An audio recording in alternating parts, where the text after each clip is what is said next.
Zaheerabad parliament Congress party ఎంపీగా గెలుపొందిన సురేష్ షెట్కర్ జిల్లా కలెక్టర్ వల్లూరు క్రాంతి చేతుల మీదుగా మంగళవారం గెలుపు ధృవపత్రాలను అందుకున్నారు. బీజేపీ అభ్యర్థి బీబీ పాటిల్ పై 45,000 పైచిలుకు ఓట్ల మెజారిటీతో సురేష్ షెట్కర్ విజయం సాధించారు. ఈ కార్యక్రమంలో జుక్కల్ ఎమ్మెల్యే లక్ష్మీకాంతరావు, చంద్రశేఖర్, రాజేష్ షెట్కర్, గిరిజా షెట్కర్, సాగర్ షెట్కర్, శ్రీనివాస్, తాహెర్, రషీద్ తదితరులు ఉన్నారు.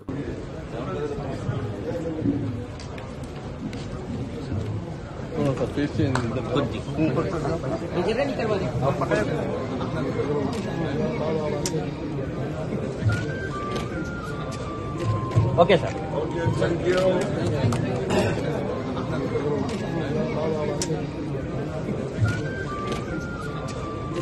Okay sir.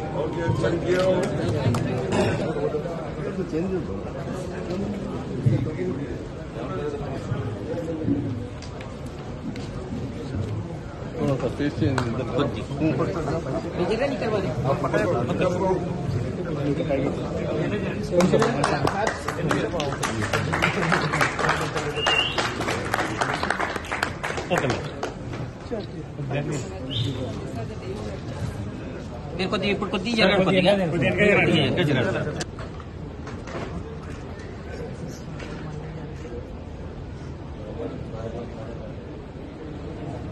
మరిన్ని అప్డేట్స్ కోసం మా ఛానల్ని సబ్స్క్రైబ్ చేయండి.